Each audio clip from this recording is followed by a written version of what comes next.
আমি নির্বাচন আগে যে প্রতিশ্রুতি দিয়েছিলাম এগুলো কিন্তু আমরা সরকার গঠন করলেই কিন্তু আমরা এগুলো আমরা বাস্তবায়ন করব।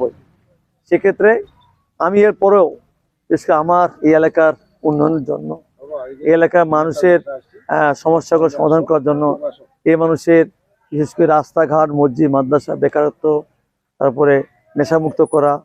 এখন ঘরেই হবে বিয়ে বাড়ির পোলাও, যদি থাকে আকিজ এসেনশিয়াল সুগন্ধি চিনি গুঁড়া চাল।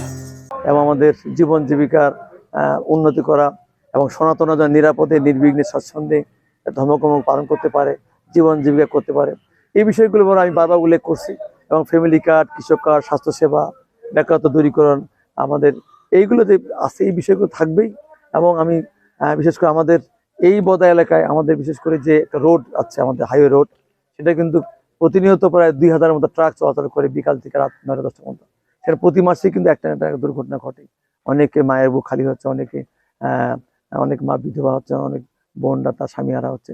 সেক্ষেত্রে আমি এখান থেকে ডিভাইডার করা হয় এবং ওই ট্রাকটা যেন সন্ধ্যা না হয় রাতে 9টা পরে চলাচল করে, এই বিষয়ে আমি পদক্ষেপ নিই শ্রমিক এবং মালিক পক্ষের কথাবার্তা বলে। এছাড়াও আমি আশা করব যে আমাদের এই যে বিজয়, এই বিজয়টা শুধু আমি দলীয় হিসেবে না, আমি আজকে যারা পরাজিত হয়েছে নির্বাচন করে, আমি সবাইকে নিয়ে এবং মহিমান্বিত একটা এই নির্বাচনী আসন দেবীগঞ্জ গড়ে তুলতে চাই। এখানে সবার একটা পরামর্শ নিব, মতামত নেব। এবং আমি কোনো দলীয় দৃষ্টিতে কিন্তু আমার এই এলাকায় কিন্তু আমি মানুষকে বিচার করব না। মনে করব আমরা সবাই আমার ভোটার এবং সবাইকে সেই একই দৃষ্টি দেখে আমি আগামী দিনে আমার উন্নয়নগুলো এবং এলাকার মানুষের স্বপ্নগুলো পূরণ করার জন্য এবং মানুষের প্রত্যাশা পূরণ করার জন্য, আইন শৃঙ্খলা বজায় রাখার জন্য, সেইগুলো সবাইকে নিয়ে সবার মতামত ভিত্তি